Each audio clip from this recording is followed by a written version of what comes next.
Good evening and welcome back to SleepWise. Tonight, we are going to talk about something that has been happening inside of you since the day you were born, quietly, without your permission, without your effort, a kind of hidden labor that turns itself on most fully at exactly the hour when everything else in you is slowing down for anything else.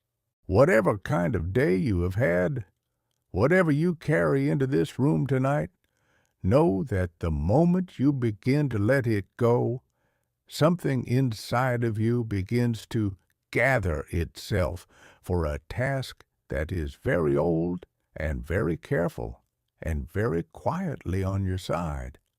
Let your shoulders soften, if they will. There is nothing you have to remember from this. There is no thread you have to hold. If your mind wanders, if you fall asleep in the second paragraph or the 12th, you have understood the assignment. The story goes on without you, the same way the story inside you goes on without you every night of your life.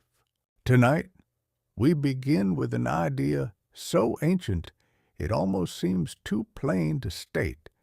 And then we will follow that idea patiently through the little chambers of modern science, through starfish larvae under a Sicilian microscope, through the pale, slow chemical letters the body writes to itself in the dark, through fevers and rivers of lymph, through a discovery about the brain that is barely more than a decade old, and eventually back, always back, to this pillow and this room and this quiet hour where all of it is happening now in you without your having to lift a finger.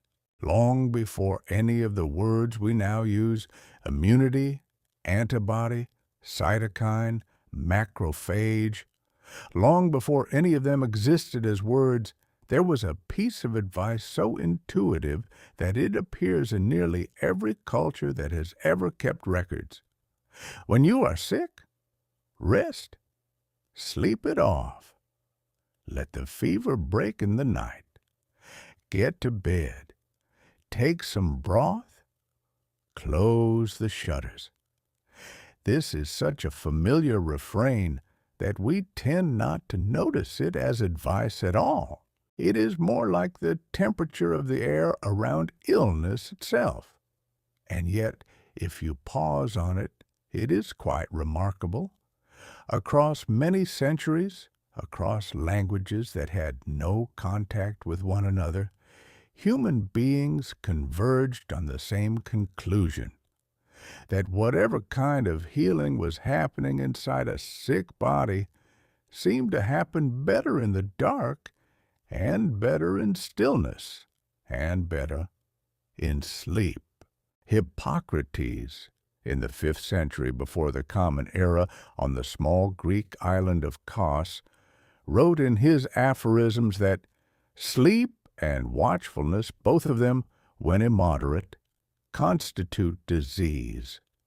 He also wrote that sleep, in its proper measure, was one of the great restoring forces of the body, alongside food and air and the balance of the humors.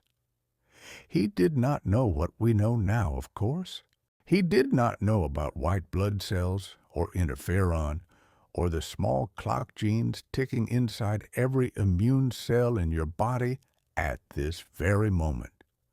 What he had was a lifetime of watching people get better and get worse, watching who lived through fevers and who did not, watching what helped and what hindered. And in that patient, careful watching, he arrived at something we are only now beginning to confirm in the laboratory. Aristotle, a century later, wrote a small treatise called On Sleep and Waking, in which he speculated that sleep was the settling of vapors from digestion, a kind of internal quiet after the noise of the day. He was wrong about the vapors, of course, but he was right about something else. He was right that sleep is not the absence of activity, but its own kind of activity, with its own laws and its own purpose. Later, in the medical traditions of the Islamic Golden Age, Ibn Sina, whom the Latin West would call Avicenna, wrote in the Canon of Medicine that fever was in some sense the body's ally, and that sleep was the ally of the fever.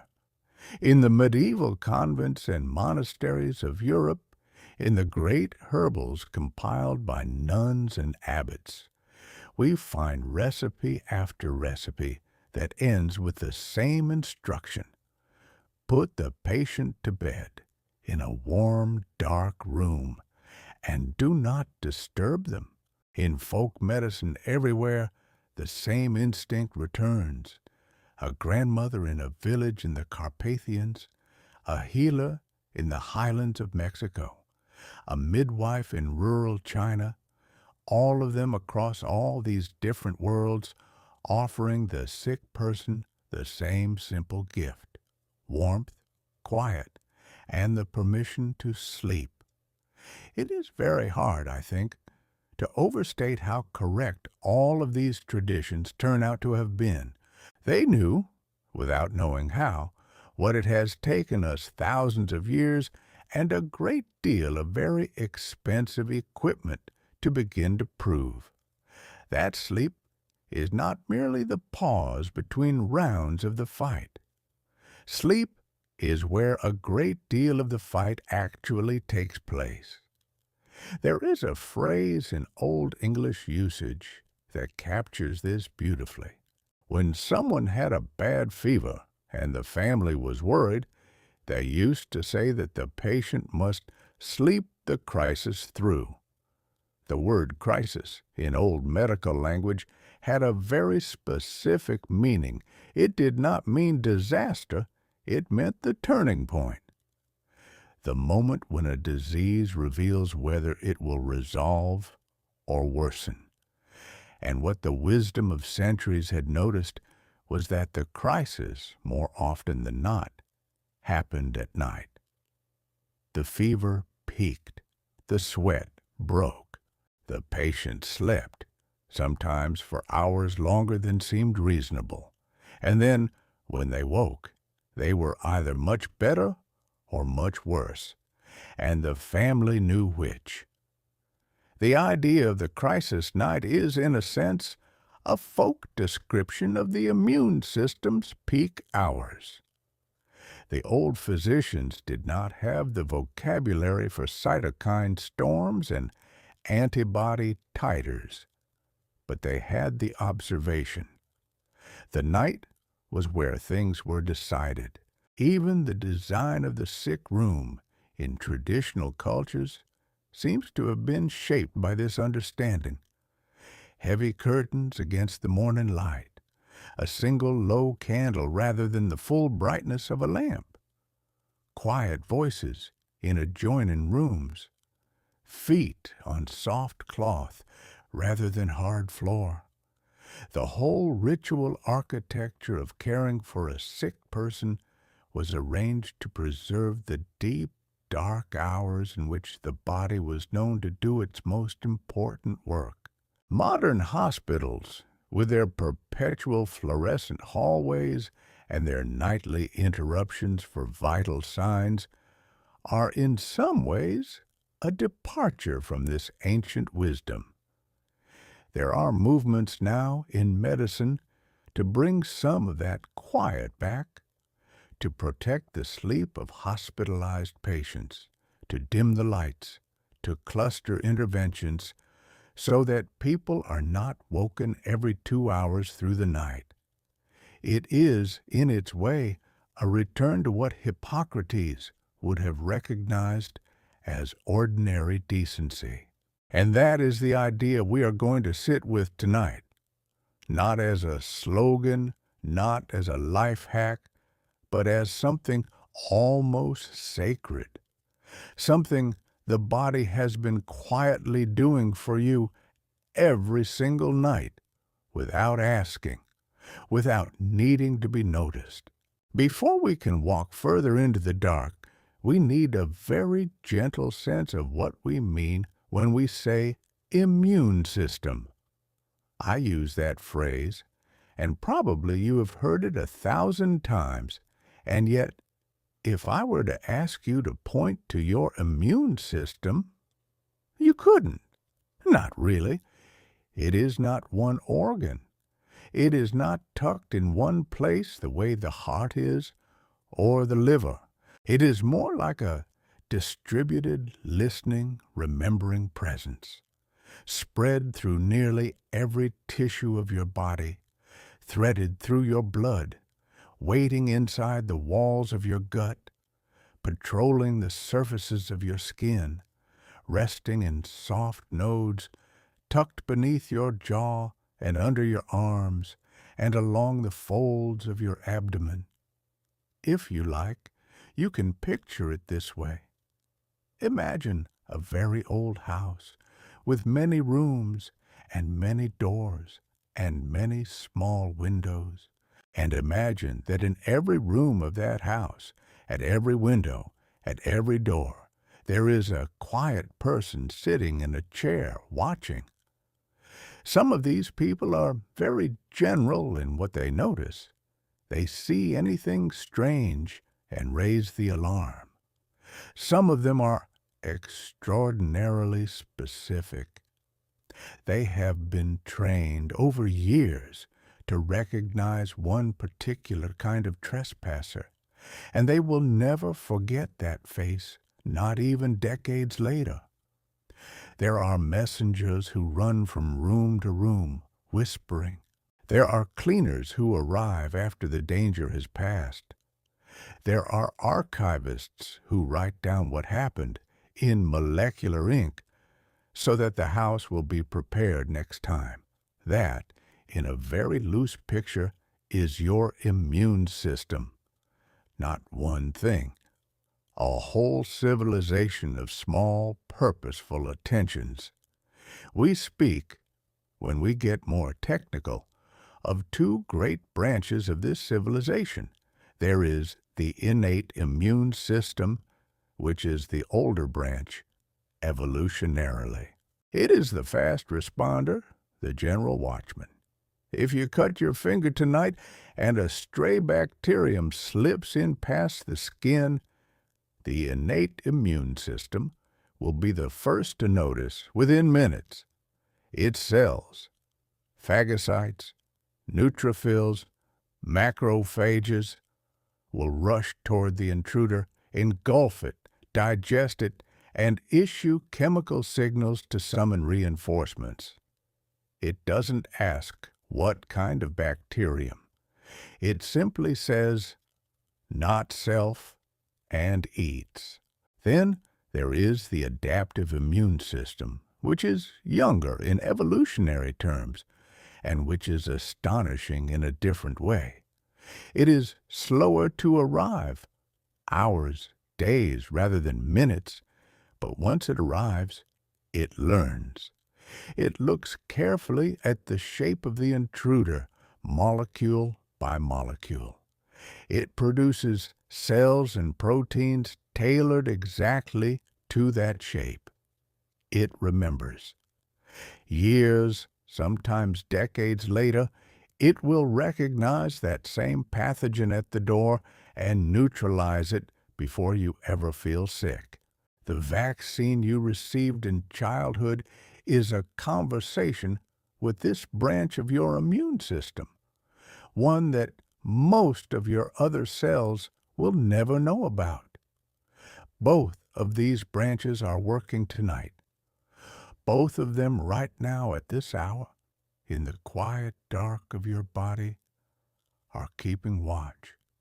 And what science has been learning more and more clearly is that their work is not evenly distributed across the 24 hours of the day.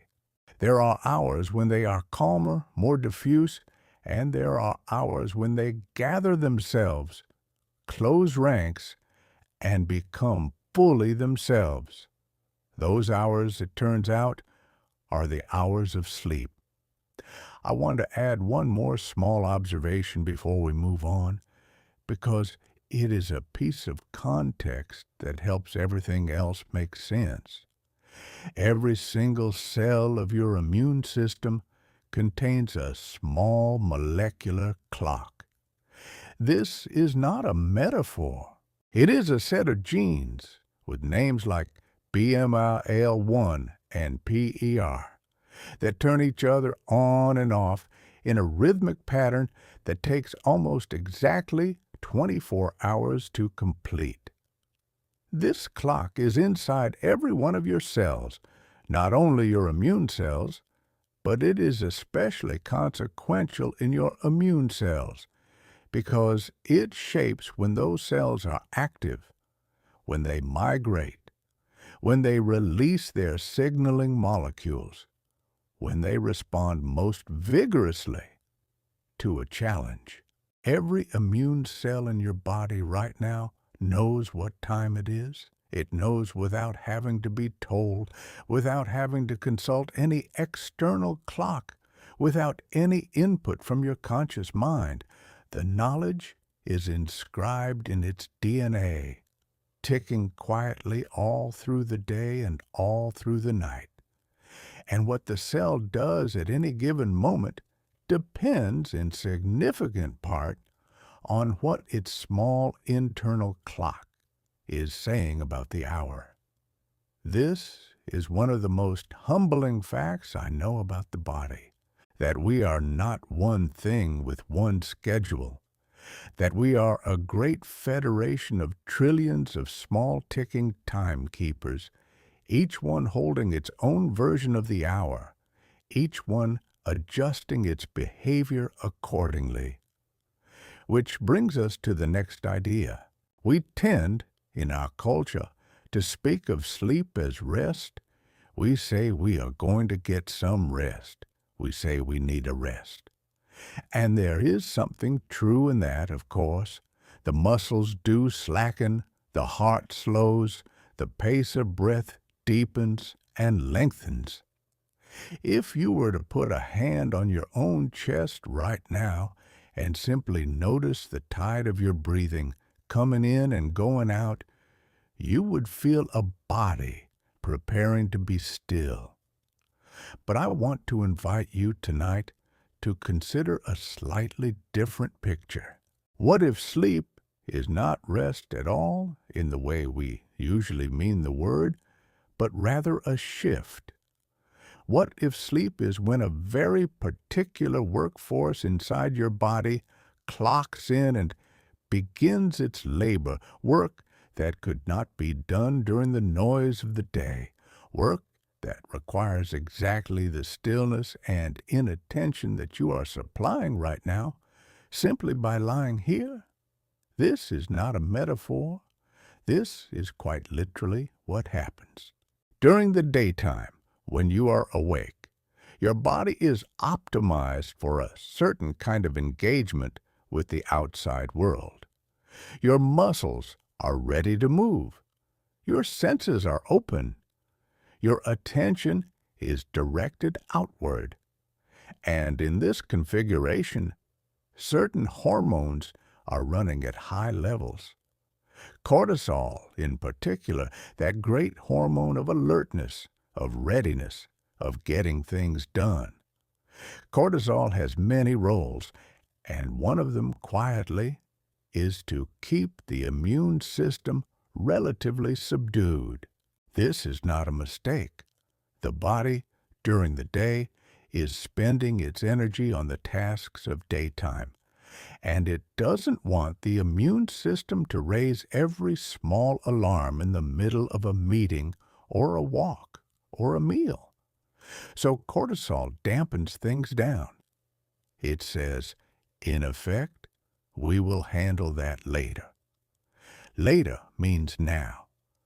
Later means the hour that is happening, as you lie here.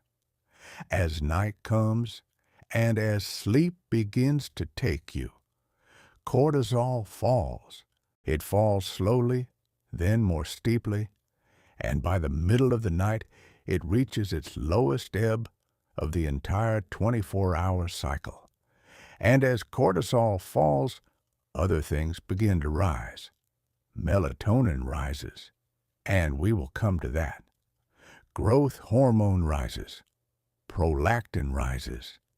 And the immune system, released at last from the daytime suppression, begins its work.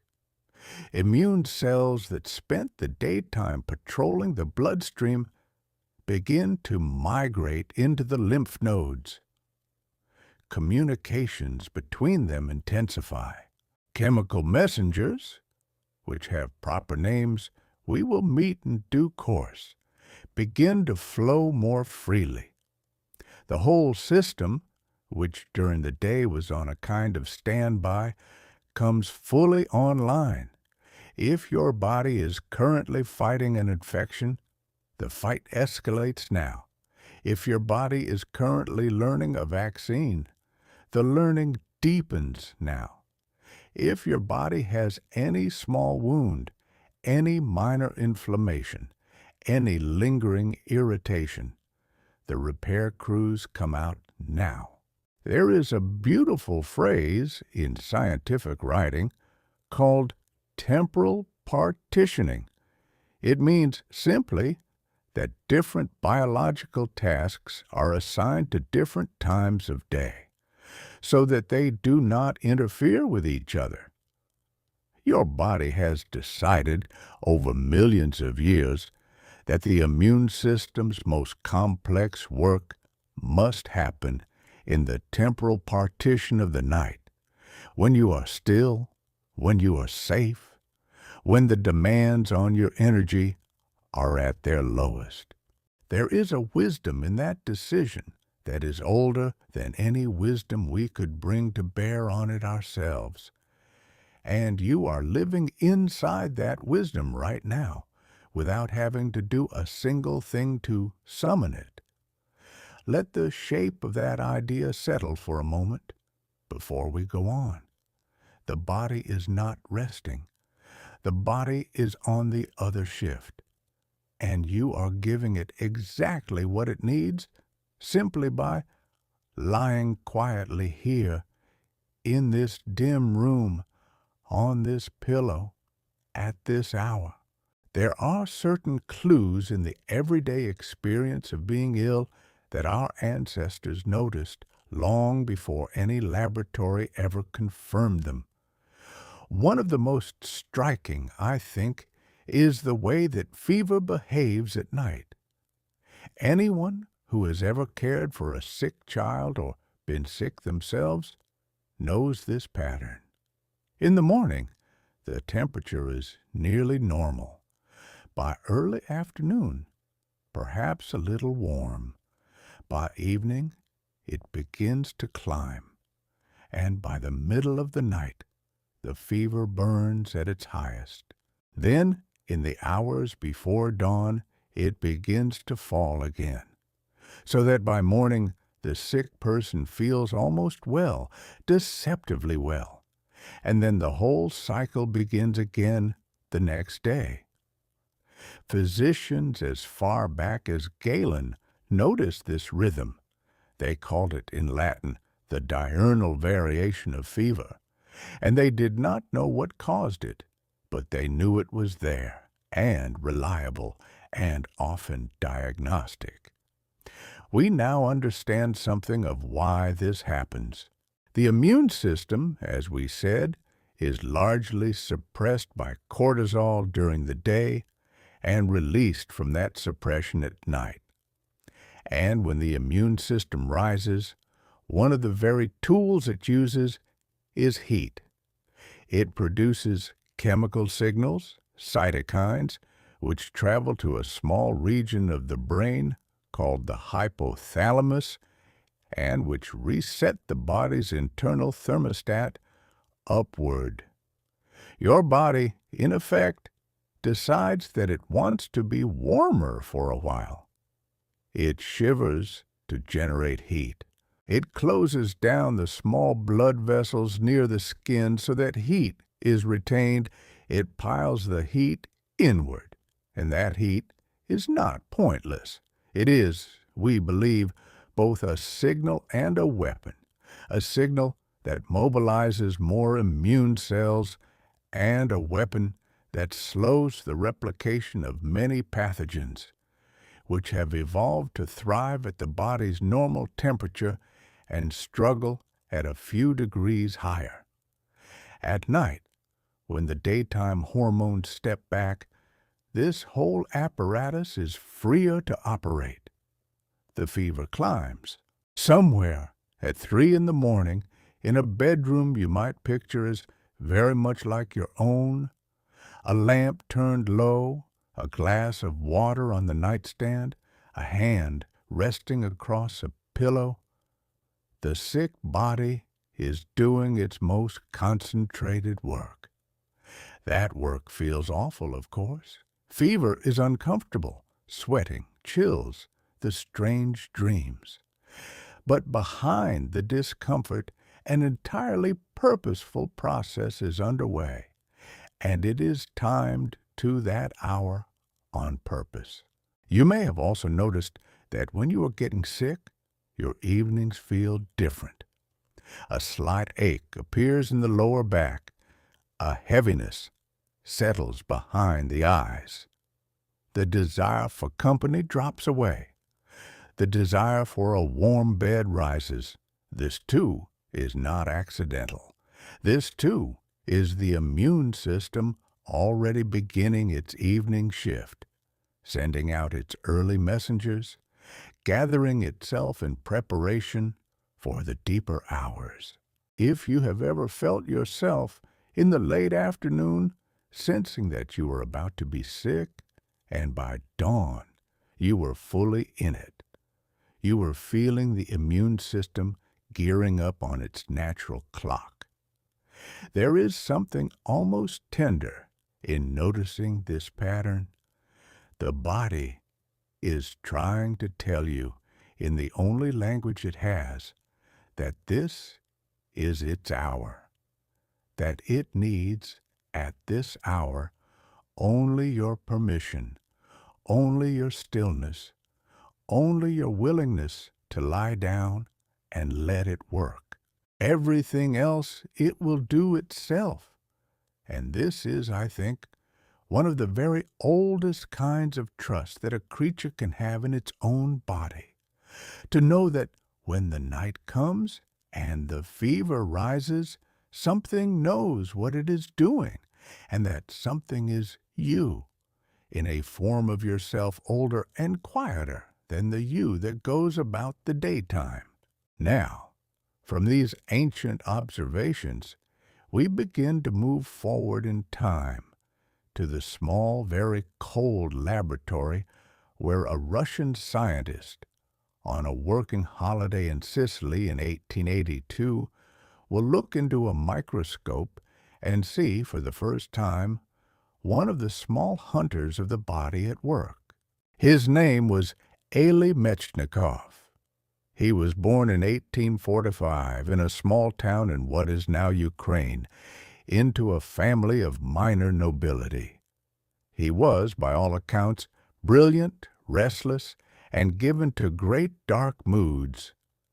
He had attempted suicide twice in his younger years, once by injecting himself with the germs of relapsing fever, in a kind of grim experiment. He survived both attempts. He was, by 1882, a professor of zoology, and he was on what was supposed to be a peaceful family holiday in Messina, on the northeastern coast of Sicily. His wife and children had gone to the circus. He remained at home, alone, looking through the microscope at the transparent larvae of a starfish. Now, starfish larvae are almost perfectly transparent, and this makes them useful for observing the interior of a living animal. You can watch in real time the cells moving inside the small body, going about their unnamed business. Metchnikoff was watching one such larva, and a thought occurred to him. He remembered from his reading that when a splinter enters a human body, a certain kind of white blood cell gathers around it. He wondered whether the same thing would happen in a starfish larva. He picked up a small thorn from a tangerine tree in his garden, and gently, carefully, he pushed the thorn into the transparent body of the larva. He then went to sleep, if he slept at all. He did not sleep well. That is what his notes and letters suggest. He was in a kind of intellectual fever. In the morning, he returned to the microscope, and there, gathered around the tiny thorn, was a mass of mobile cells. They had migrated toward the intruder.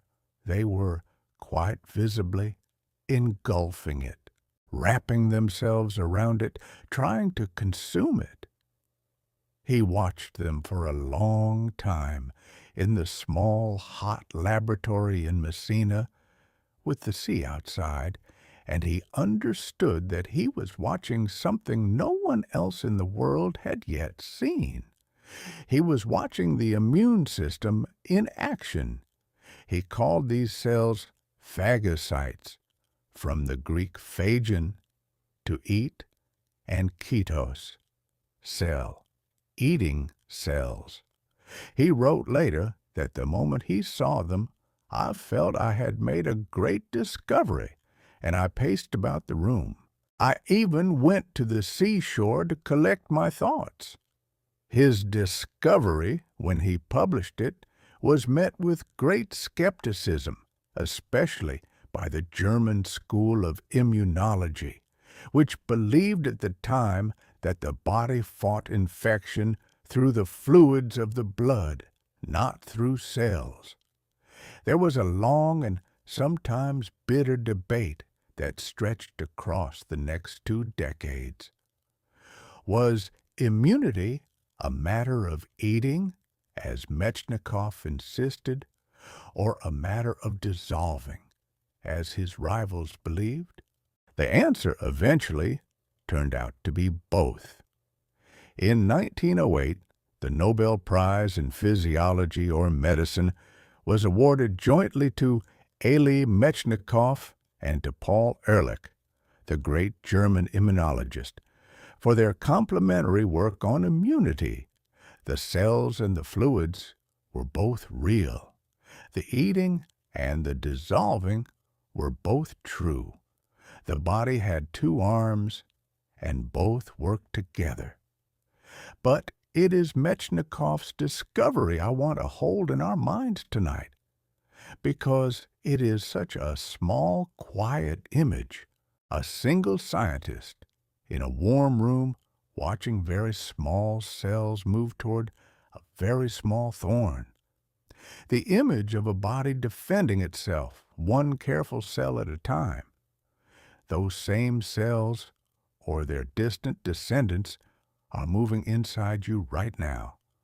If there is a small scratch on your hand, or a small irritation on your gum, or a small foreign presence anywhere in the corridors of your body, the phagocytes are there. They are moving toward it. They are, without any drama, engulfing it. And they are doing this most efficiently, most freely, exactly now, in the hours when you are quiet, and the lamp is low, and the world outside has taken its own hand off the wheel. Metchnikoff himself, incidentally, spent the last decades of his life obsessed with the question of longevity. He believed that if we could tend to the small hunters within us and to the bacteria of the gut, we could live much longer. He drank yogurt with certain cultures every day, He died in 1916 in Paris at the age of 71, but his phagocytes, his eating cells, live on inside every one of us, and they are, in a certain sense, keeping watch tonight. Let us now widen the picture from the single cell to the network in which it lives, because your immune system does not simply patrol randomly through your body. It has roads, it has rivers. It has a whole underground irrigation system that most of us never think about, and that most of us never even noticed we had, until perhaps a doctor once pressed the side of our neck and asked whether the small nodes there were tender.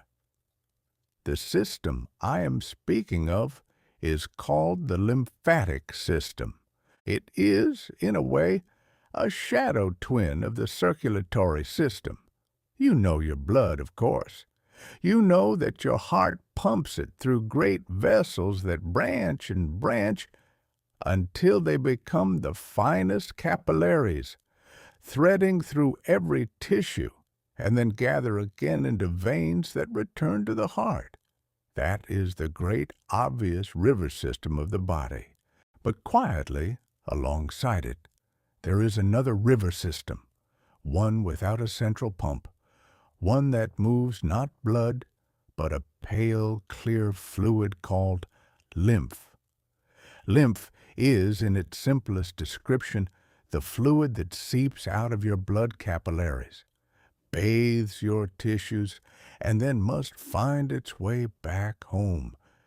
It is what keeps the space between your cells moist and living. It is what carries nutrients the last small distance from your blood into the cells that need them, and what carries waste products the first small distance from your cells back into the streams that will eventually clean them. And it is, crucially, the medium through which many of your immune cells travel. Because there is no pump, lymph moves slowly, and it moves largely because your body moves. When you walk, your muscles squeeze the lymph vessels and push the fluid along. When you breathe deeply, the movement of your diaphragm draws lymph upward through the great vessels of your chest. When you lie down at night, the pressure gradients within your body change and lymph flows differently, and in some respects more freely, because certain parts of the body are no longer being pulled downward by gravity in the same way. The tissues equalize, the rivers redistribute. Along the course of this lymphatic river system, at regular intervals, there are small nodes. These are the lymph nodes, and there are hundreds of them scattered throughout your body, in your neck, under your jaw, in your armpits, in your chest, in your abdomen, in your groin, behind your knees. Each one is a small filtering station, a small meeting hall. Inside each one, immune cells gather. They receive messengers. They consult with one another.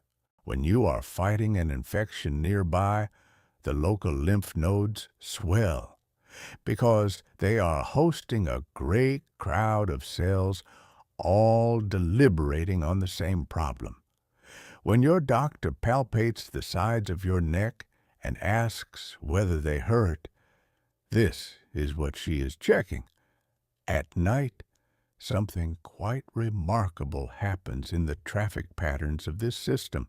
Studies going back to the late 1990s and continuing into the 2000s showed that the population of certain immune cells shifts dramatically between day and night. During the daytime, many of your T cells, those very sophisticated memory-bearing cells of the adaptive immune system, circulate through the blood. They are out patrolling, checking, sampling. But as evening comes and sleep begins, they begin to migrate. They leave the bloodstream. They move into the lymph nodes. They congregate there together in what one researcher has called the Great Nightly Gathering. Why? The current best answer is that the lymph node is the natural university of the immune system, the classroom where cells that have encountered something new in the daytime meet up with other cells and teach one another what they have learned. During the day, they are too busy patrolling. At night, when the patrol relaxes, they can gather and confer and refine their memory. If your body has met a new virus today, that meeting is likely being discussed right now in the small chambers of your lymph nodes by cells that traveled there hours ago and are only now beginning their deliberations. There is something touching in this picture, I think. Rivers running quietly beneath your skin. Small chambers scattered across your body, gathering their crowds. Everything moving more slowly, more deliberately, more collaboratively in the dark. The daylight self is the one who runs errands, who patrols, who reacts. The nighttime self is the one who consults and remembers and prepares. And you are giving the nighttime self its hour now exactly by not asking anything else of yourself, exactly by letting the shape of the day come to rest. Anatomists in the 17th century, when they first began to notice the lymphatic vessels in dissections, were baffled by them. The Danish anatomist Thomas Bartholin and the Swedish anatomist Olaus Rudbeck, working independently in the 1650s, both described the network of pale vessels and small filtering nodes that seemed to run everywhere through the body. And both of them argued that they had discovered an important new system, which they at first misidentified in various ways. It took another century for a full understanding to emerge.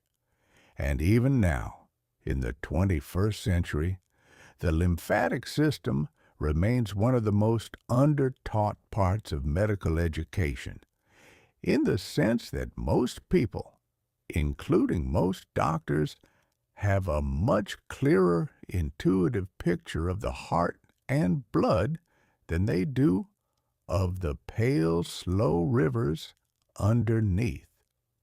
This is a shame because these rivers matter enormously.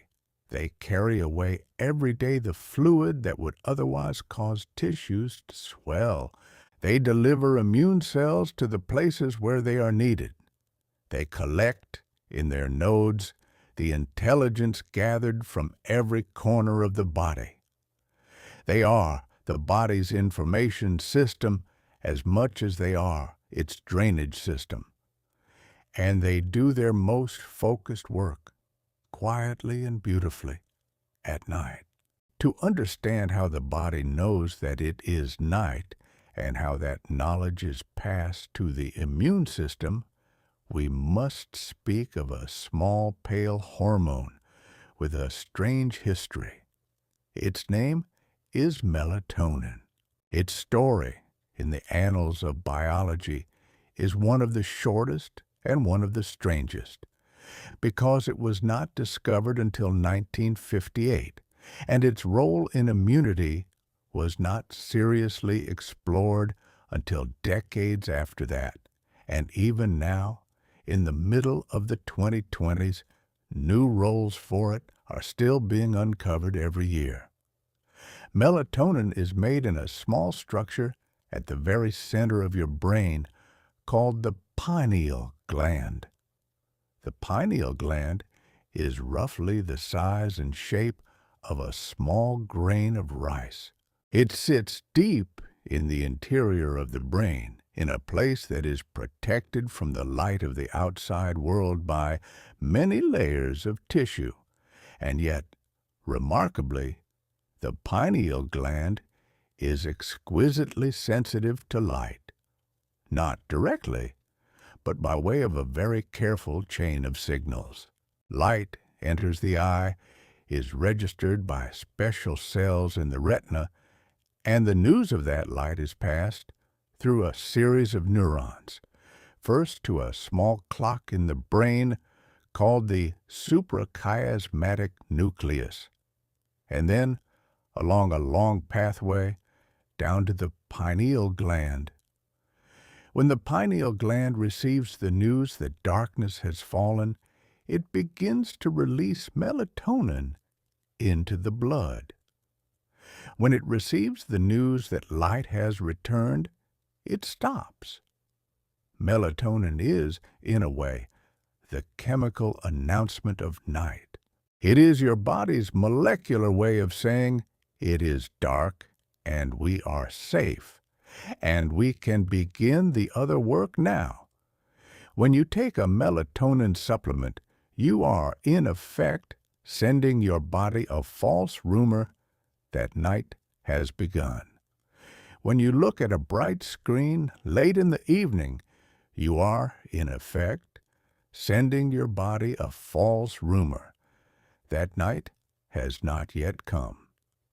This is why, in the sleep clinics of the world, so much attention is paid to what happens to your eyes in the hours before bed.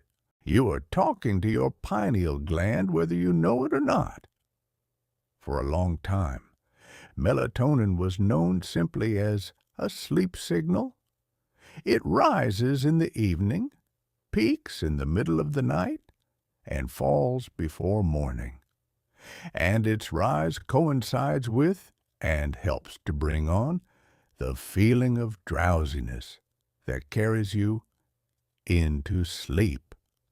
This alone would be interesting enough. But over the past 2 or 3 decades, researchers began to notice something more.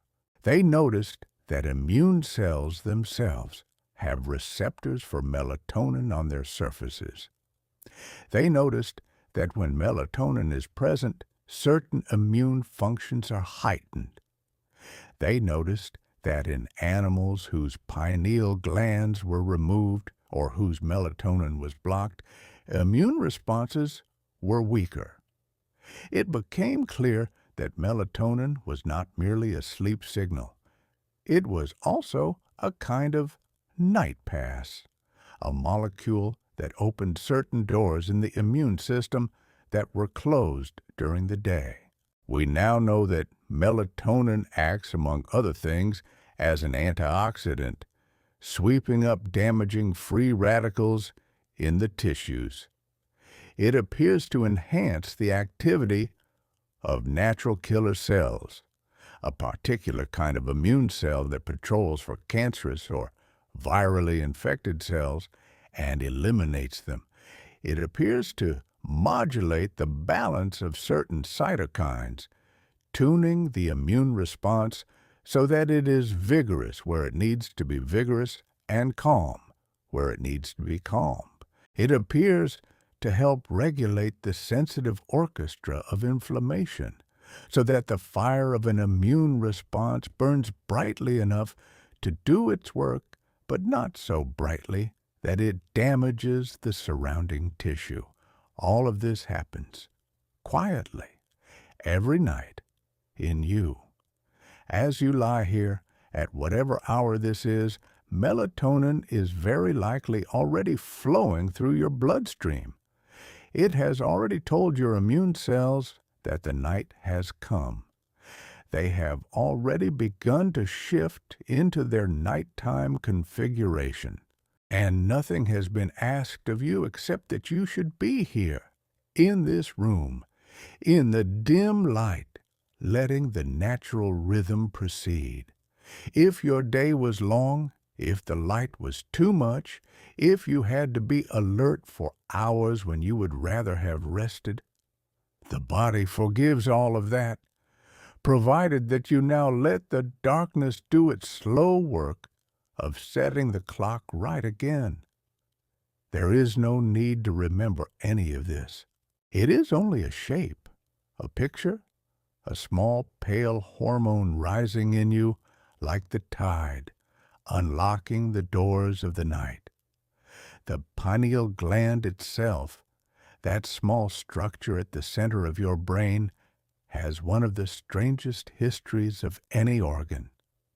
René Descartes, the French philosopher in the 17th century, guessed that the pineal gland was the seat of the soul, the place where the immaterial mind met the material body. He was, as we now know, wrong about that. But he was reaching for something real. He was noticing that the pineal is the only unpaired structure in the deep brain, a solitary gland where everything else comes in pairs. And he was noticing that its position at the very geometric center of the head seemed too specific to be accidental. What he did not know was that its true role would turn out to be more modest and, in a way, more beautiful. Not the seat of the soul, but the timekeeper of the body's engagement with the outside world. The small pale organ that says, each evening, "It is dark now, we can begin." There is one more thing worth mentioning about melatonin. It is very ancient. Melatonin is not a peculiarly human molecule or even a peculiarly mammalian one. It is found in fish, in reptiles, in birds, in plants, even in single-celled organisms. Wherever there is life that has to reckon with the difference between day and night, there is some version of melatonin, or of a molecule very much like it. It appears to be one of the oldest chemical signals in the whole of biology, older than eyes, older than nervous systems as we know them. When the pineal gland releases melatonin into your blood tonight, it is doing something that has been done in one form or another for perhaps 1 billion years. You are part of a very old lineage of creatures that have all in some way kept faith with the darkness. And the immune system's use of this signal, its willingness to organize its own work around this ancient chemical announcement, is a mark of how deeply the rhythms of day and night have shaped everything else about us.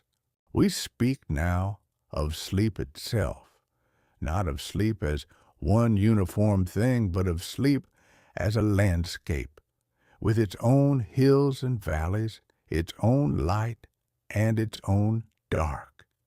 Because sleep, as it turns out, is not one state. It is a whole architecture, and the immune system uses different parts of that architecture for different purposes.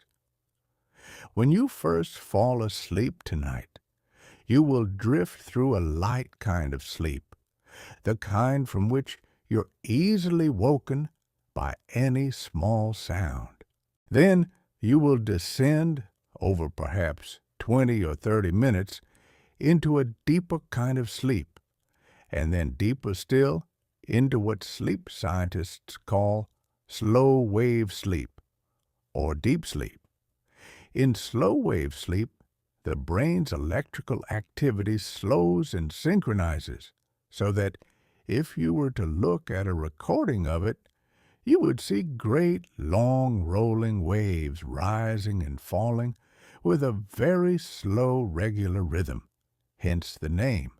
This is the sleep in which the body is most fully at rest, in which arousal is hardest, in which you sometimes wake if you are woken, then feeling disoriented for a moment about where you are.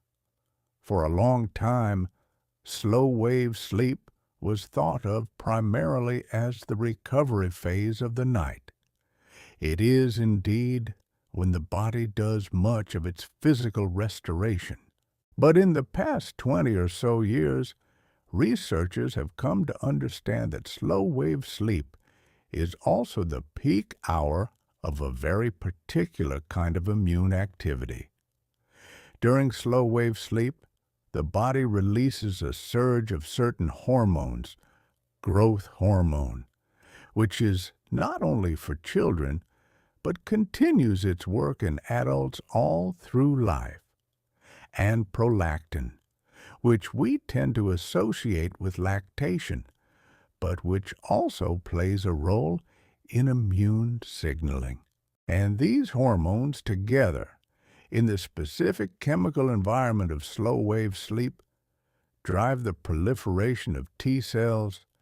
Recall that T cells are the sophisticated, memory-bearing cells of your adaptive immune system. They are the ones who learn, who remember, who prepare for the next encounter, and they multiply and mature and consolidate their memories most efficiently in slow-wave sleep. In effect, the deep hours of the night are when the immune system's most educated cells become more educated still. They are being trained. They are being organized. Central memory T cells, in particular, are being sent to their proper stations, the lymph nodes we spoke of earlier, where they will stand ready for years. Studies conducted by Jan Born and his colleagues in Germany over the past 2 decades have shown this in remarkable detail. When people are allowed to sleep normally after a small immune challenge, such as a vaccination, their memory T cells consolidate strongly, and the immune memory that results is durable. When people are prevented from sleeping, or when their sleep is fragmented so that they cannot descend fully into slow-wave sleep, the same consolidation does not happen. The memory forms less well. The protection is weaker. The night, and specifically the deep part of the night, is not incidental to the immune system's learning. It is the classroom. There is a beautiful parallel here, and I want to draw it very gently. You may have heard that sleep is also when your brain consolidates its memories, when the day's experiences are moved from short-term into long-term storage.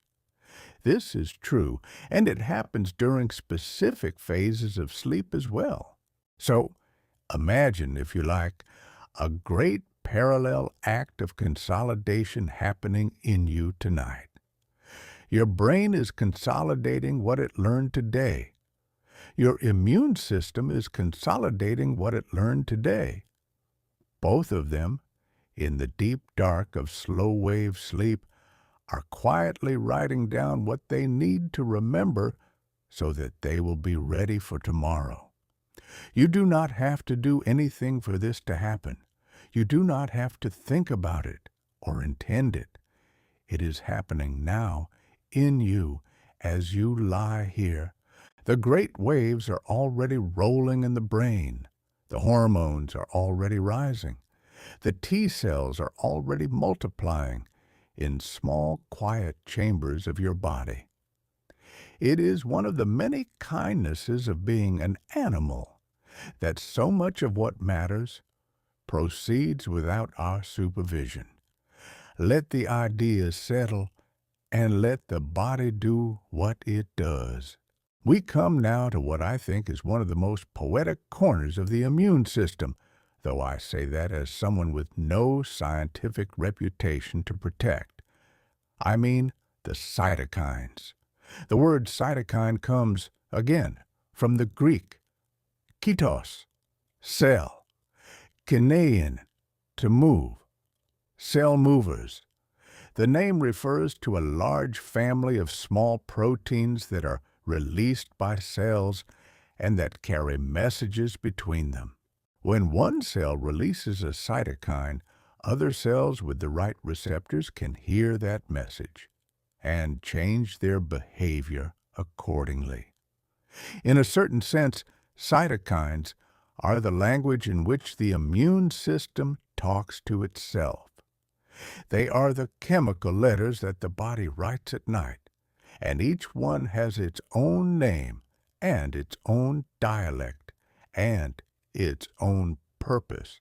I will name 3 of them for you, not because you need to remember them, but because their names are pretty and because I want you to know that they are real and that they are inside you tonight, doing this work. The first is interleukin-1, sometimes written IL-1. The second is tumor necrosis factor alpha, or TNF-alpha. The third is interferon, which was named for its ability to interfere with viral replication when it was first discovered in the 1950s. These 3 are among the great somnogenic cytokines, which means, quite literally, sleep-generating. They are chemical messengers that, when released, do 2 things at once.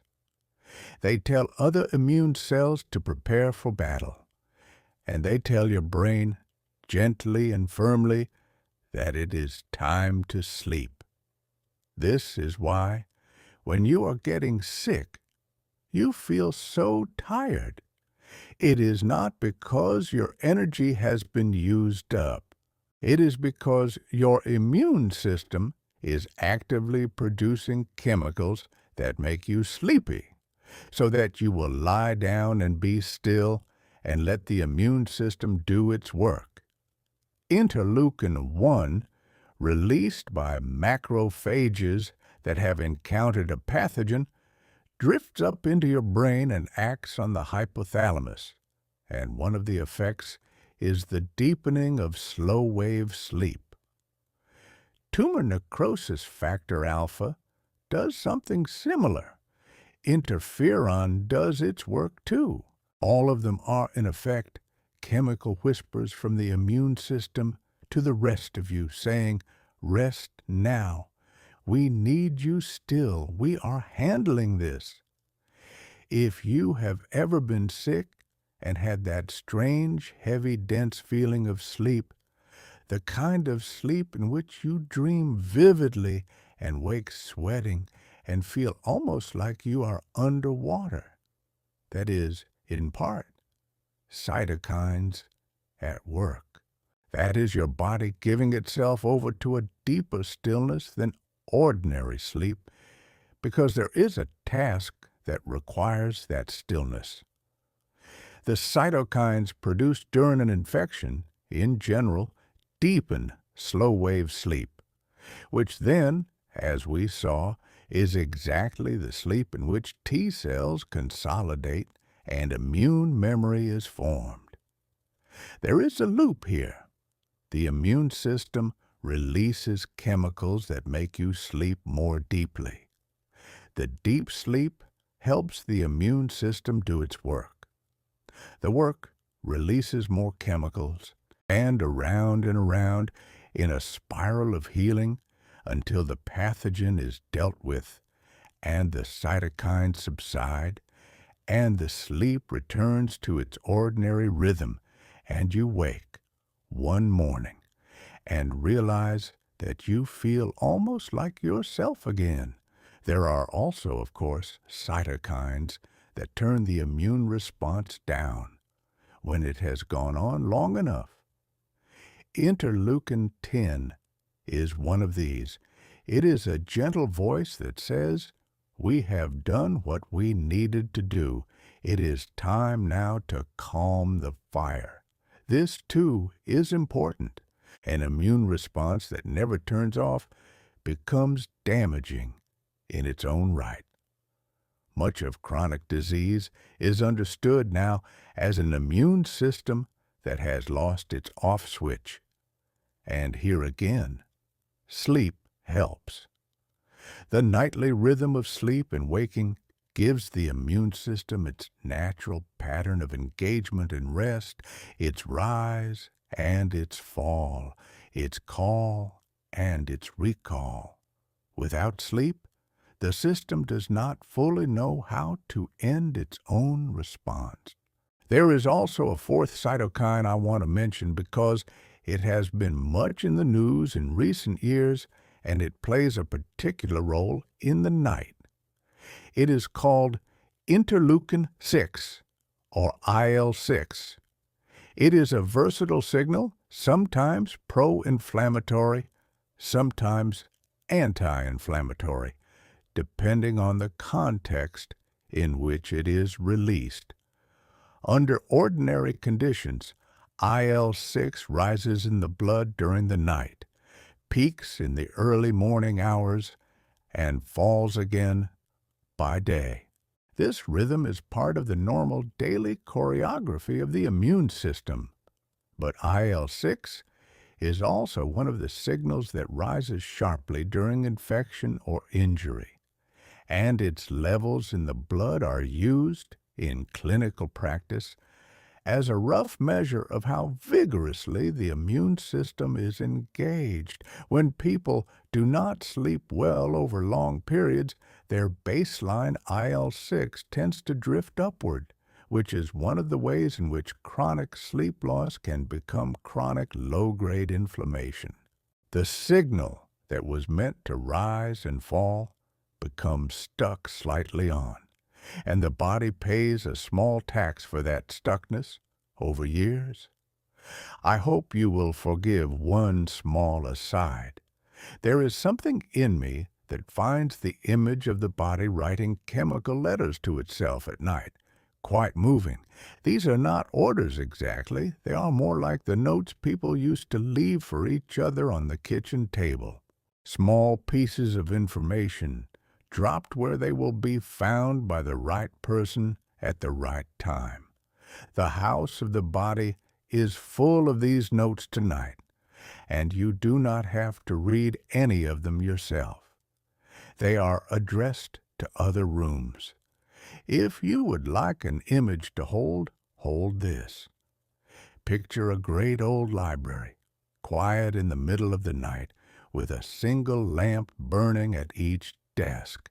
Picture the librarians moving from shelf to shelf, carrying small folded notes, dropping them into the right pigeonholes.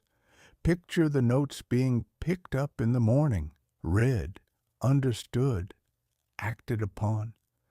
Picture the library filling with quiet purpose, without any voices ever being raised, without any hurry, without any confusion.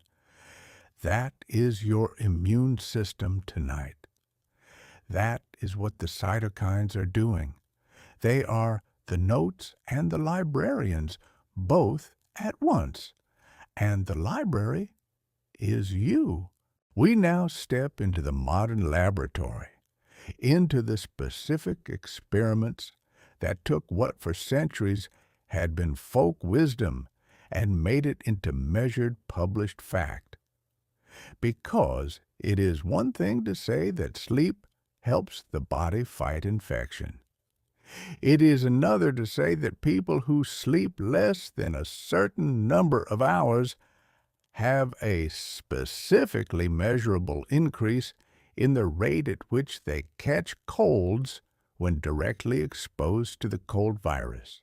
That second statement is the kind of thing that can only be made by an experiment, and the experiments that made it possible were done in one form or another in the 1990s and 2000s by a small number of very careful researchers.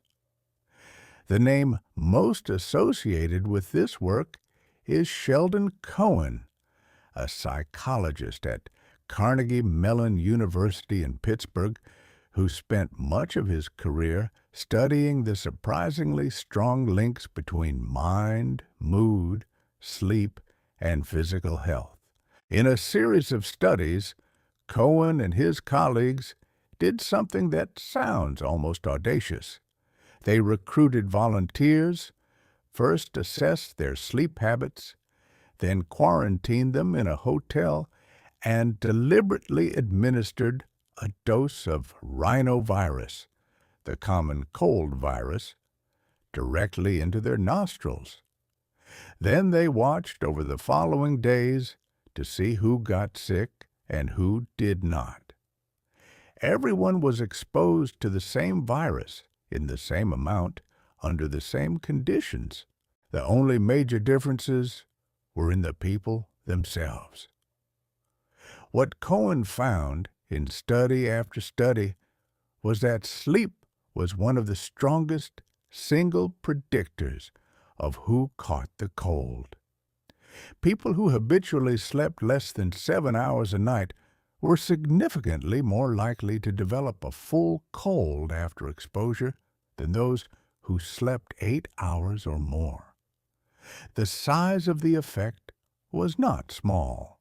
In one influential paper published around 2009, the shortest sleepers were nearly 3 times as likely to catch the cold as the longest sleepers. Sleep quality mattered too, and consistency of sleep mattered, and other factors mattered as well. But the raw hours of sleep in the days before exposure emerged again and again as a powerful predictor of what would happen inside the body when a real virus arrived at the door. A later study, published in 2015 by Arik Prather at the University of California, San Francisco, in collaboration with Cohen, refined this picture further. Prather used objective measurements of sleep, not just self-reports, which are notoriously inaccurate, but wrist actigraphy, small devices worn on the wrist that record patterns of movement and can distinguish sleep from wake with fair precision. What Prather found was that the objective measurements told the story even more clearly. Adults who slept less than 6 hours a night were more than 4 times as likely to catch a cold as those who slept more than 7 hours. 6 hours seemed to be a kind of threshold below which the immune system's defenses noticeably weakened. Now, I want to be careful here, because I know how these findings can be received. This is not a story that is being told to make anyone feel guilty about their sleep. Most of us have nights, or seasons, or years when we cannot sleep as much as we would like. Life places its demands. Children wake, worries wake, work asks too much. These studies are not a scolding. They are, if anything, an act of respect. They are science's way of confirming what your body has known all along, that sleep is not indulgence, but medicine. And they are also, in a strange way, a reassurance.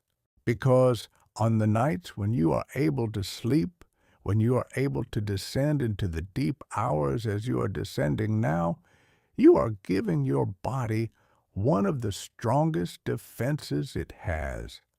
The equivalent, in some sense, of a small, quiet infusion of protection offered by your own body to your own body at no cost, in the dark. The methodology of those Cohen and Prather studies is worth pausing on for a moment, because it is uncommonly elegant.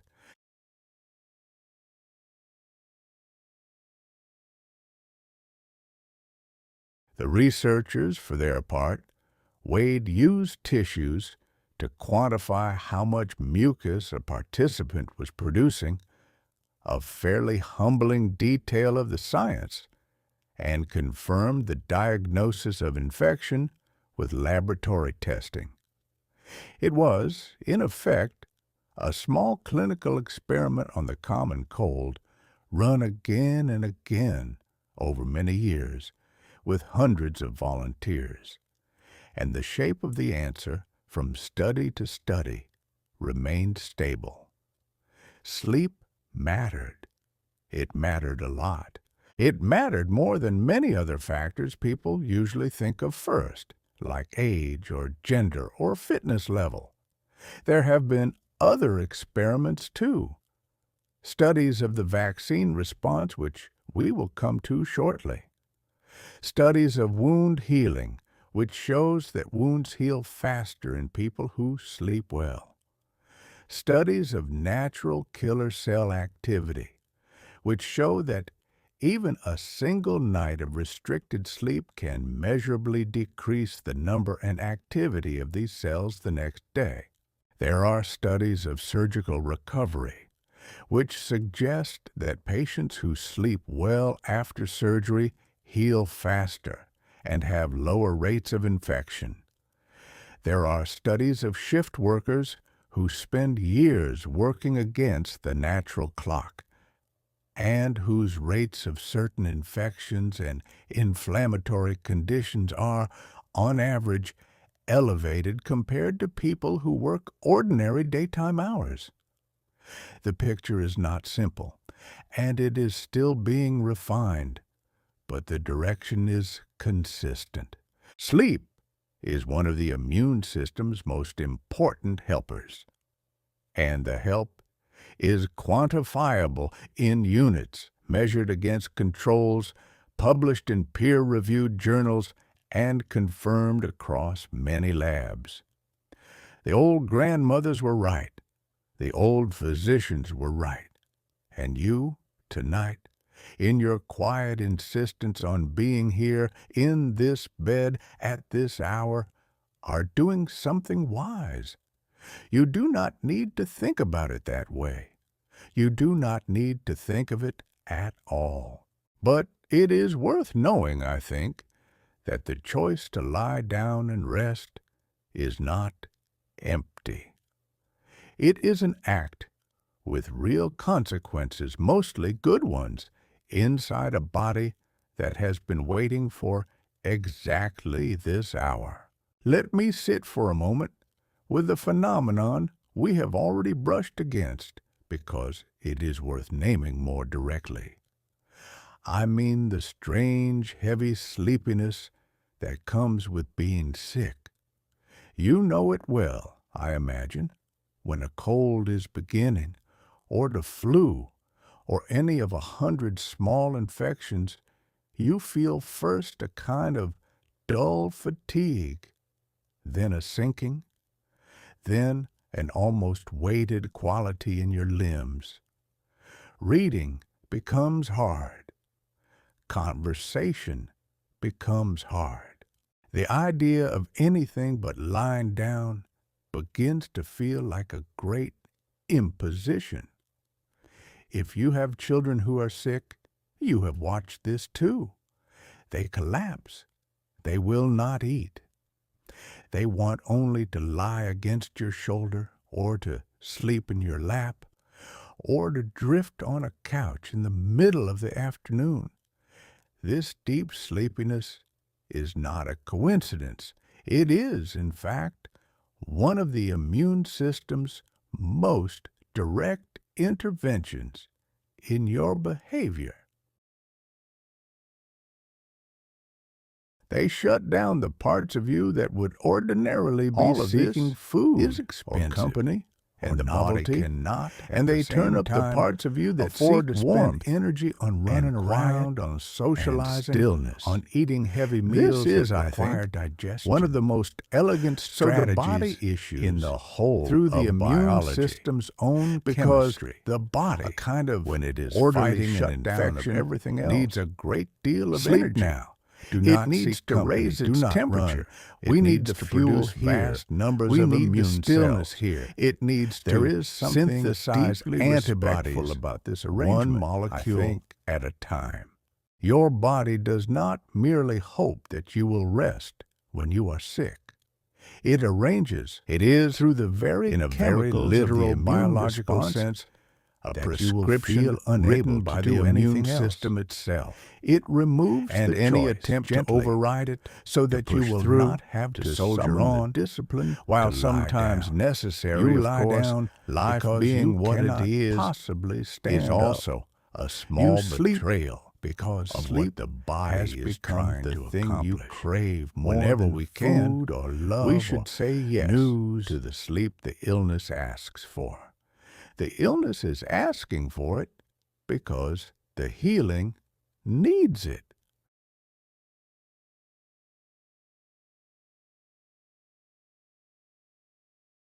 To appreciate what is remarkable about this, we must go back a step. For most of the modern history of neuroscience, the brain was considered a strange exception to the rest of the body. The rest of the body, we knew, was drained by the lymphatic system, those quiet rivers we spoke of earlier that gather the waste from your tissues and carry it back for filtering. But the brain was thought to have no lymphatic vessels. It seemed to be an island without the ordinary drainage. This raised an obvious question. Every cell in your brain, like every cell in your body, produces waste as a byproduct of its work. Proteins get misfolded. Molecules get worn out. Debris accumulates. If the brain has no drainage, where does the waste go? For a very long time, we did not have a good answer. There were theories, but no clear observation. Then, in a series of experiments beginning around 2012, Nedergaard and her colleagues used a technique called two-photon microscopy, which allows one to see the movement of fluids in a living animal's brain in real time.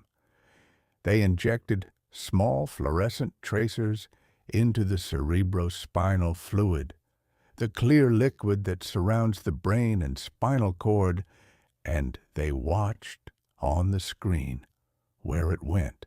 And what they saw was extraordinary. They saw that the cerebrospinal fluid during sleep was flowing through the brain itself. It was moving through channels formed by the small support cells of the brain, called glial cells. It was washing through the tissue like a tide, and it was carrying the day's accumulated waste away with it. They named this the glymphatic system, from glial and lymphatic, because it was the brain's analog to the lymphatic system in the rest of the body. And most striking of all, they found that this cleaning was 10 to 20 times more active during sleep than during wakefulness. The channels that the fluid moved through, formed by the shape of the glial cells, opened wider at night. The tide flowed harder. Waste that had built up during the day, including a protein called beta amyloid, was flushed out of the brain and carried away for disposal. The connection to sleep was not incidental. It was the whole point. The brain, it seemed, could not clean itself while it was busy with the tasks of waking life. Cleaning required a different configuration of the tissue, a different rhythm of blood and fluid flow, a different chemical environment. And that configuration existed most fully in the middle of the night, in slow-wave sleep, which is to say, in the very same hours when the immune system was consolidating its memory, and the T cells were multiplying, and the cytokines were writing their letters, the brain was also being washed by a small, quiet tide.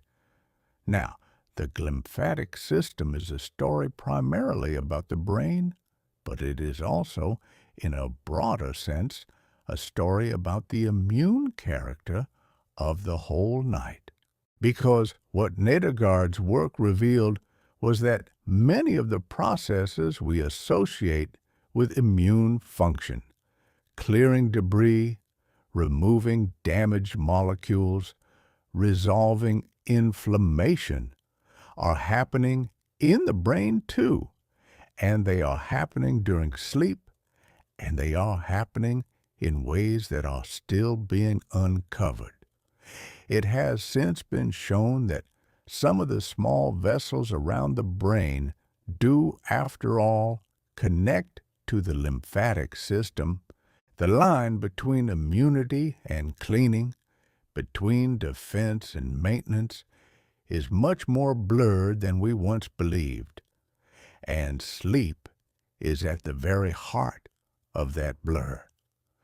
A particular molecule that the glymphatic system clears is beta-amyloid, and this has attracted a great deal of attention because beta-amyloid is one of the proteins that accumulates in the brains of people with Alzheimer's disease. If it does not get cleared over long years, it forms the tangles and plaques that are the hallmark of that terrible, slow illness. Nedergaard's work, and the work of many researchers who have followed her, has suggested that one of the reasons chronic poor sleep is associated with a higher risk of dementia may be that the glymphatic tide, when it does not have the deep hours of sleep in which to run at full strength, cannot clear the beta-amyloid as efficiently. Over decades, small amounts of what should have been washed away accumulate. This is one of the more sobering findings of modern sleep science, and it is also one of the more empowering, because it suggests that the ordinary act of sleeping well is, in some small way, a form of long-term care for the brain. Nothing is guaranteed. Many people who sleep beautifully still develop dementia, and many people who sleep poorly do not. But the tide matters. The nightly cleaning matters. And it is, for most of us, the most protective habit we could possibly cultivate. The details of how the glymphatic system connects to the traditional lymphatic system are still being worked out. In 2015, another team, led by Jonathan Kipnis, then at the University of Virginia, discovered that there are, in fact, lymphatic vessels in the meninges, the thin membranes that surround the brain.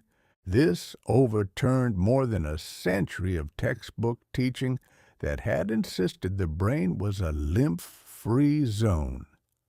Now we know that the fluid that runs through the brain's inner channels eventually finds its way into these meningeal vessels, and from there back into the general lymphatic circulation, where it can be filtered and cleaned in the ordinary way.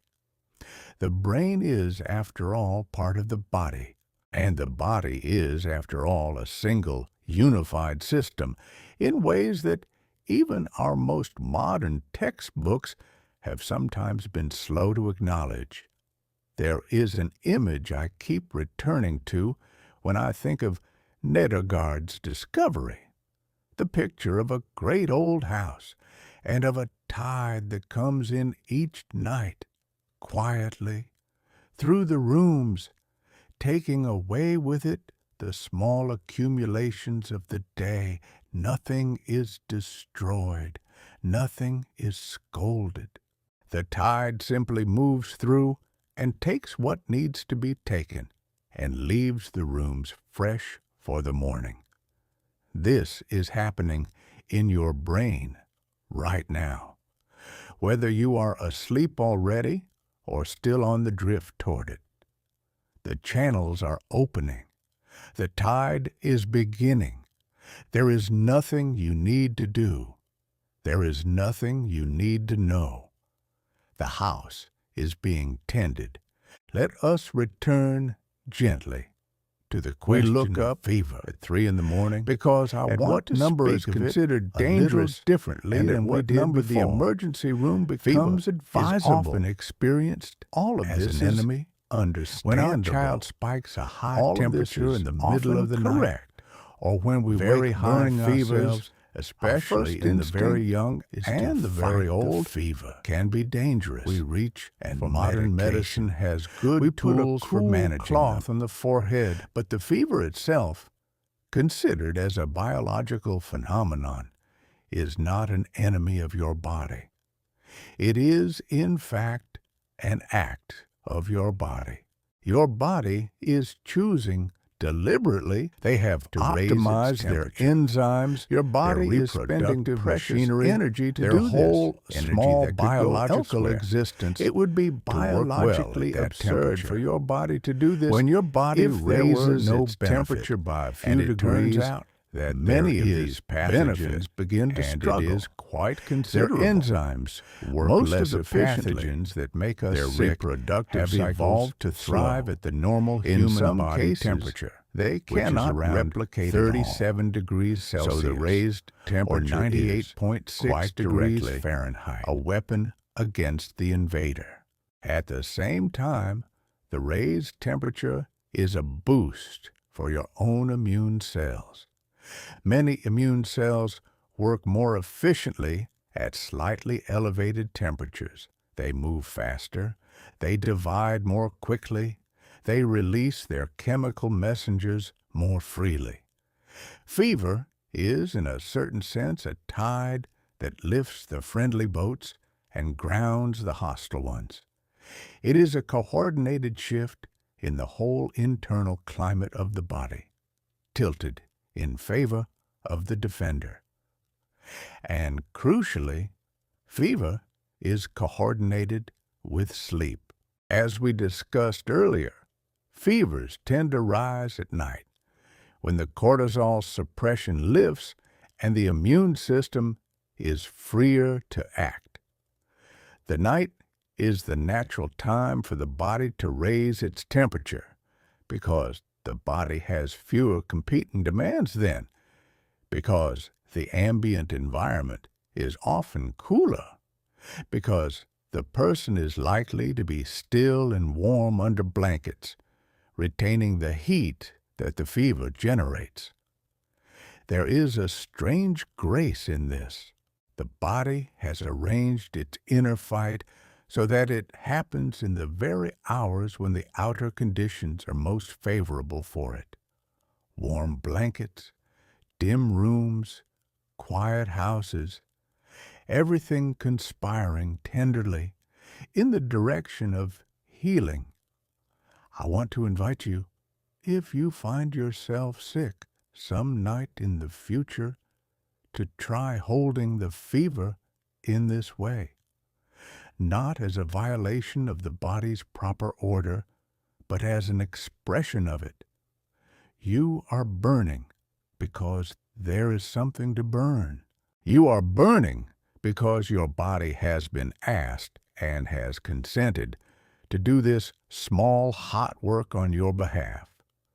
Somewhere in your bloodstream, immune cells are moving faster because of the heat. Somewhere in your tissues, a pathogen is having a harder time because of the heat.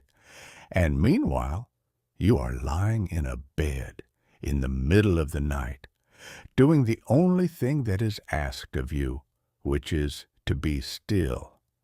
Of course, comfort is important. Cool cloths are welcome. Water is welcome.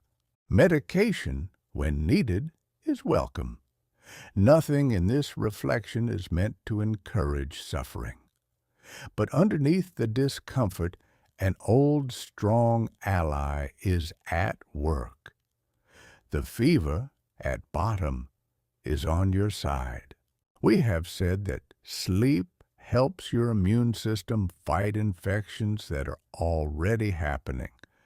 Let us now say something about how sleep helps your immune system learn to fight infections that have not yet happened, but that might. I mean, specifically the way sleep interacts with vaccination. Vaccination is one of the great inventions of modern medicine. It works by presenting your immune system with a small, safe preview of a pathogen, a weakened version of a virus, or a piece of a bacterium, or, in more recent vaccines, a genetic instruction that allows your own cells briefly to make a harmless piece of a virus for your immune system to study.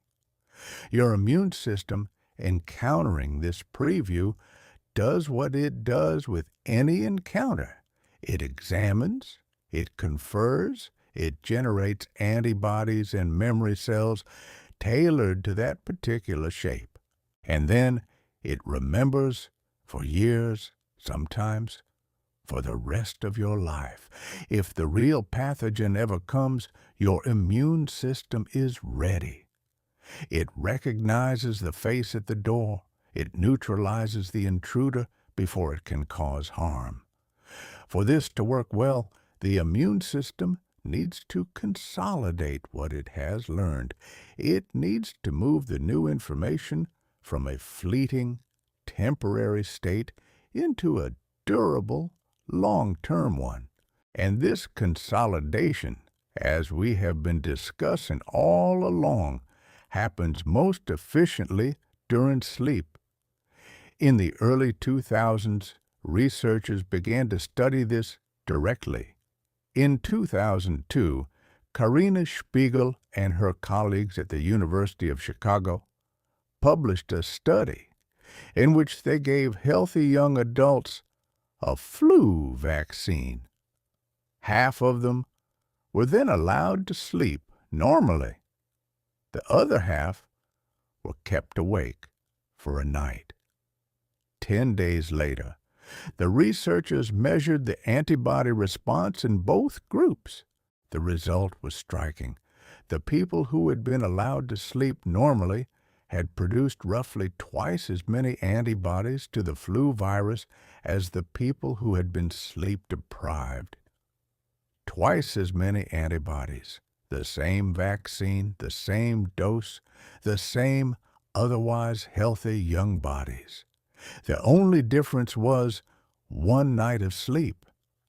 A year later, in 2003, Jan Born's group in Germany published a study using hepatitis A vaccine with similar results.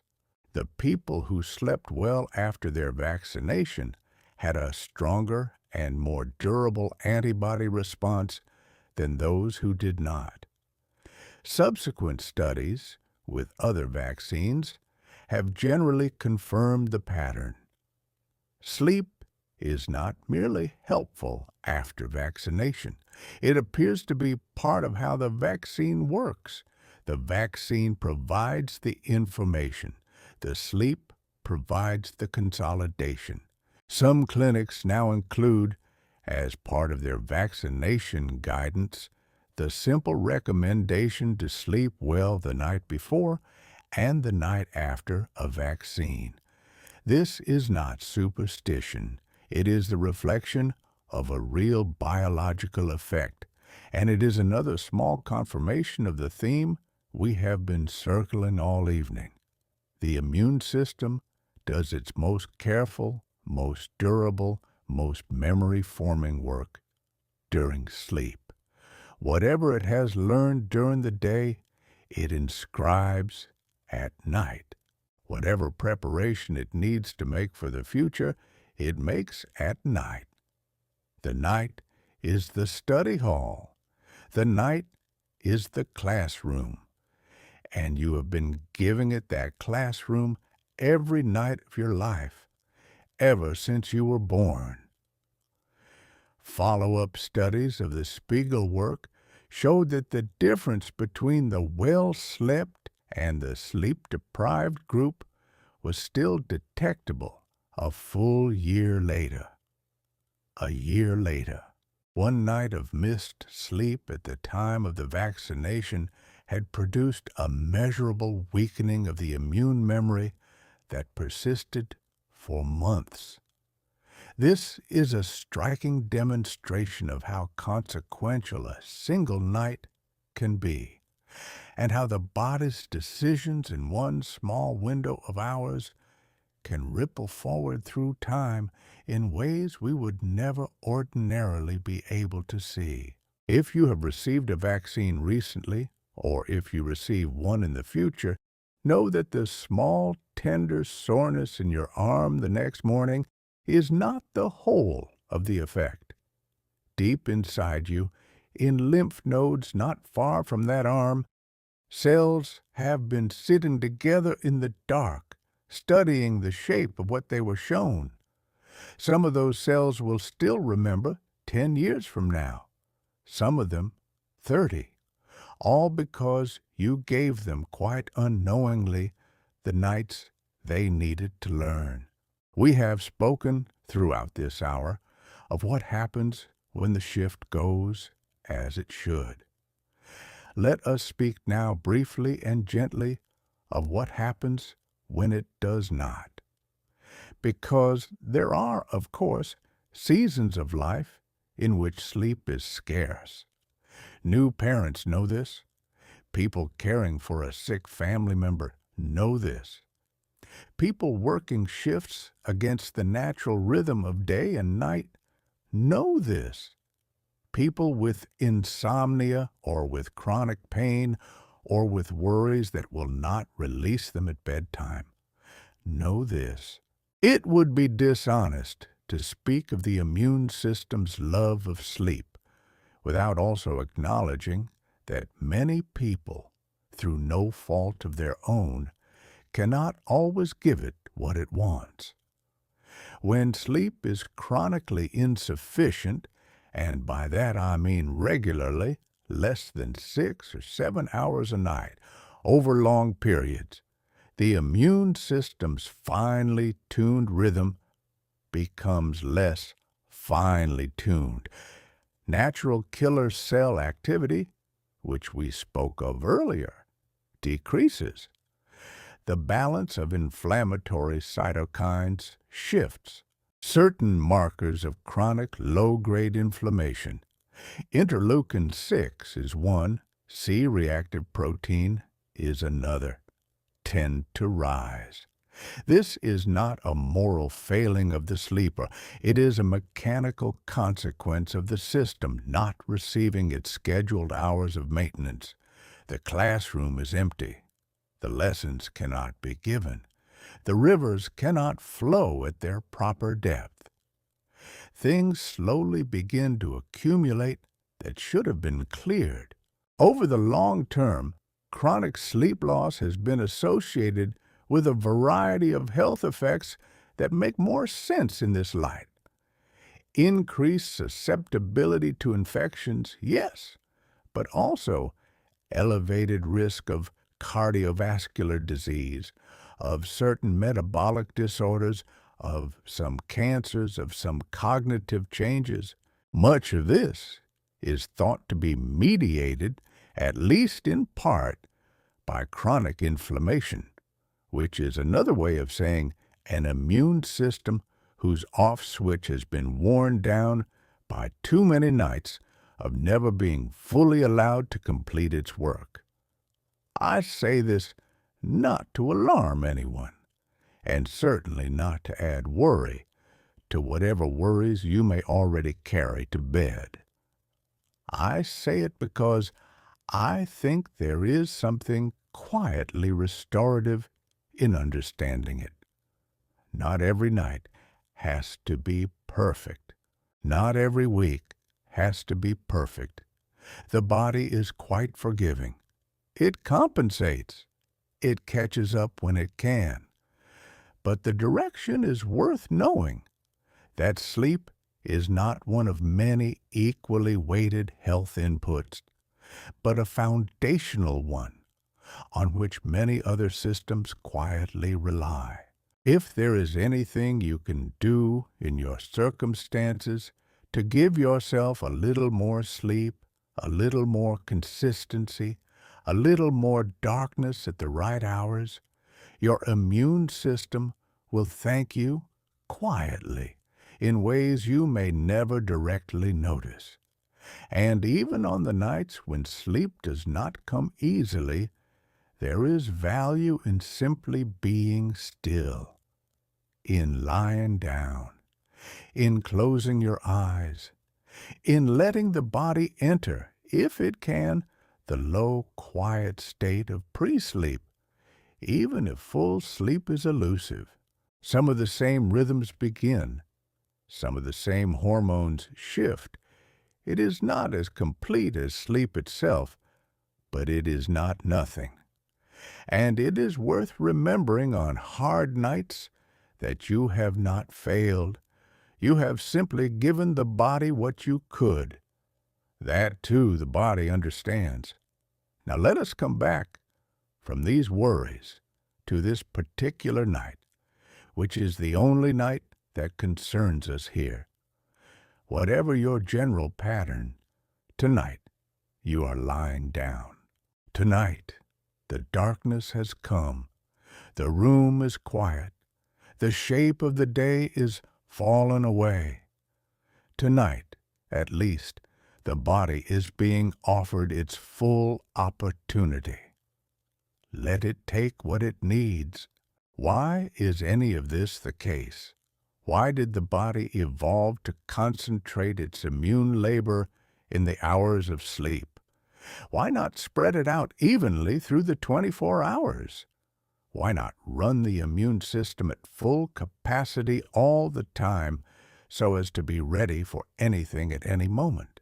These are, as it happens, questions of evolutionary biology. And while we cannot answer them with certainty, none of us was there to watch our ancestors make their bargains with the night.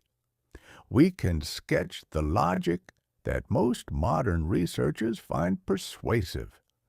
Every immune response costs energy, a full-scale immune mobilization, with fever, with the production of cells and antibodies, with the coordination of 100 kinds of messenger, is one of the most metabolically expensive things a body can do. Some estimates suggest that fighting a serious infection can consume as much energy as running a marathon, though spread over days rather than hours. A body that ran its immune system at full tilt all the time would burn through its calories in a way that no ancient environment could easily support. Food in the wild is not always available. Bodies have had to be careful about how they spend what they take in. At the same time, immune responses are not helpful to have while you are trying to do other important things. If a full immune mobilization began while you were running from a predator, the fever and the sleepiness and the loss of appetite would kill you as surely as the predator would.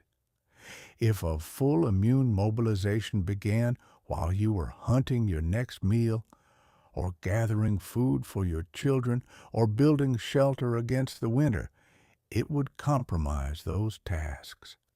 The body needs to be able in the daytime to be a moving, alert, engaged creature. It cannot be that and be in the middle of a serious immune response at the same time. So evolution, working over hundreds of millions of years, appears to have found a compromise. During the daytime, when the body needs to be out in the world, doing the things that keep it alive, the immune system is somewhat suppressed. The daytime hormones, cortisol chief among them, hold it back. Only the most urgent immune activities happen freely then. The rest, wait.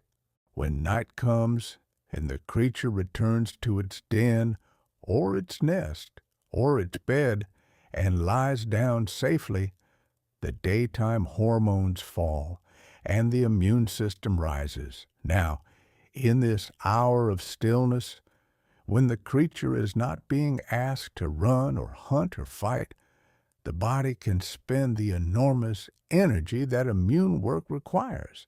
It can raise a fever without endangering itself. It can produce sleepiness without endangering itself.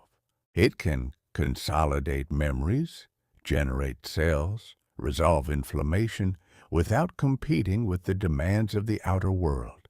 This is a bargain of astonishing elegance, and it explains something about the deep peacefulness of sleep.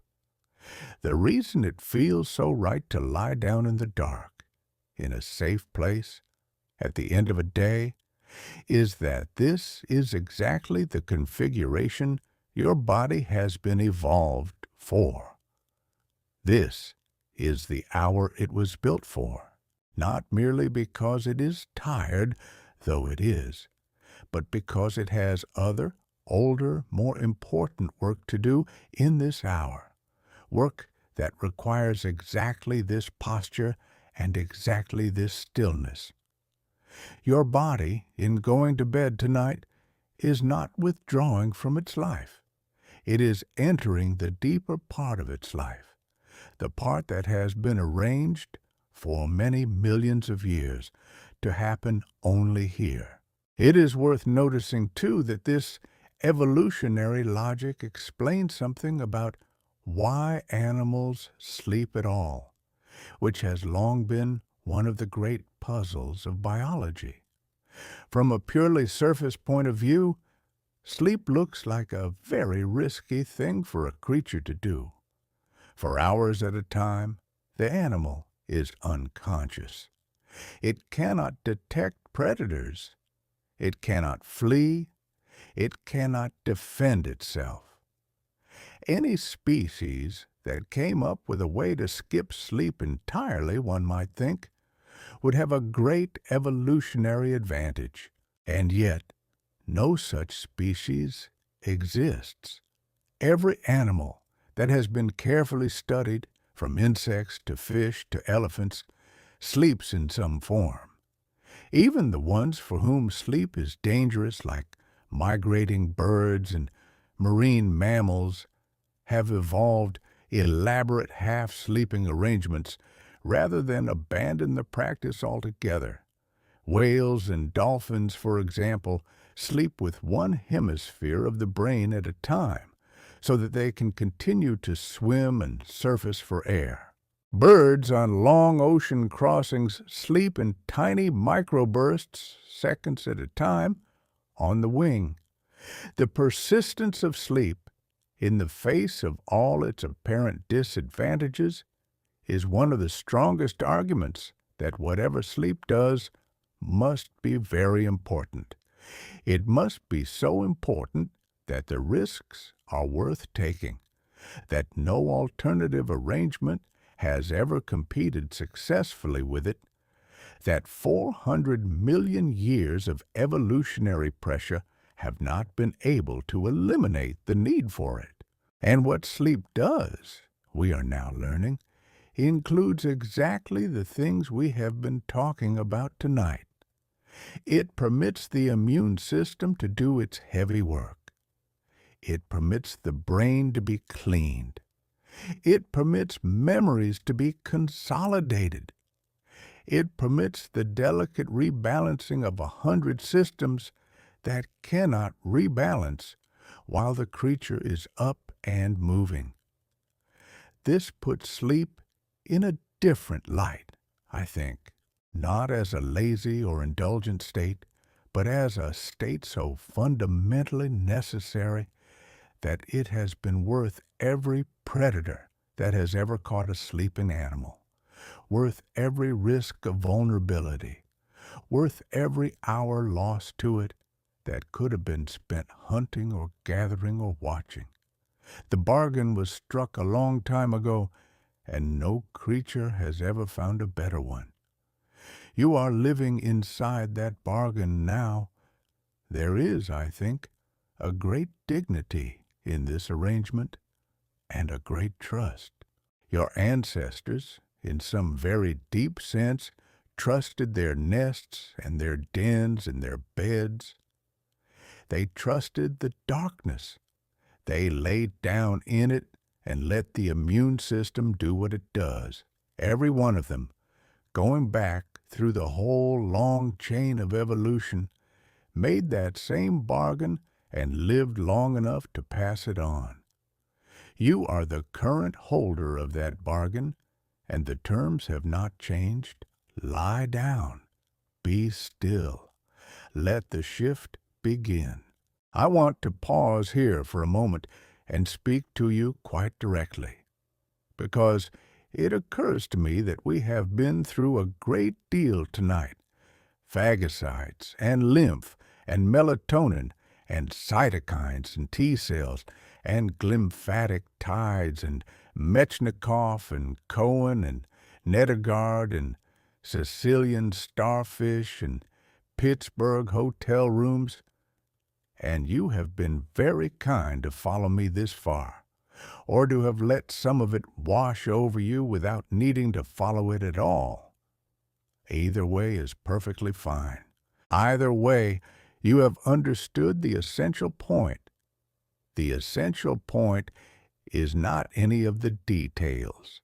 The essential point is that a great deal is happening in you right now without your effort on your behalf. You do not have to earn it. You do not have to organize it. You do not have to remember any of the names or the years or the mechanisms. Your body is not asking you to be a good student of its inner life. Your body is only asking you to lie here in this quiet for a while. That is enough. That has always been enough. It was enough when you were a small child, when your mother laid a hand on your forehead and told you to sleep. It was enough when you were a young person on the far side of some illness, sinking into a couch on a Sunday afternoon. It is enough now. There is something I find deeply reassuring about the fact that so much of the body's most important work is done without the body's owner having to intervene. The heart beats without your instruction. The stomach digests without your instruction. The immune system defends without your instruction. Somewhere in the long history of our species, we made a peace with these systems that seems to me almost devotional. We give them the conditions they need: food, water, safety, darkness, stillness, and they in turn do what they do. This is not a small gift. This is one of the great gifts of being alive. So, if tonight your mind is worrying about some particular thing, some appointment tomorrow, some conversation you did not handle as you wished, some concern about someone you love, know that the worry does not need to be resolved right now for the healing to proceed. The healing does not require your resolution. It requires only your presence in this room, in this bed, at this hour. The body is generous that way. It does not withhold its work until the mind is quiet. It begins its work in whatever conditions it finds, and it improves those conditions as it goes. Let the shape of the day fall away, if it will. Let the small stack of tomorrow's tasks sit on the table by the door, where it will still be there in the morning, no smaller and no larger than it is now. What is happening in you in this hour is much older than any of that. It will still be true in 100 years when the specifics of your day are long forgotten. It was true 100,000 years ago when the specifics of your day would have been entirely different. It is one of the very constant things, and you are inside it now, without effort.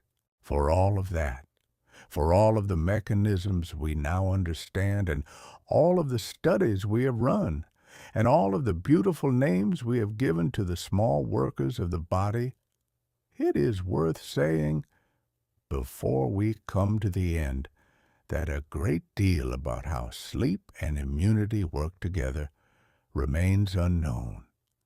This is not a story that has been fully told. It is a story we are still telling. There are questions that persist. We do not fully understand why some people, even with adequate sleep, seem to have weaker immune responses than others. We do not fully understand how the various cytokines and hormones are coordinated across the night, moment by moment, in patterns that must be exquisite in their timing, but that remain, in many respects, mysterious. We do not fully understand the role of dreams. We know that they occur, and we know when in the sleep cycle they tend to occur, and we have theories about their function.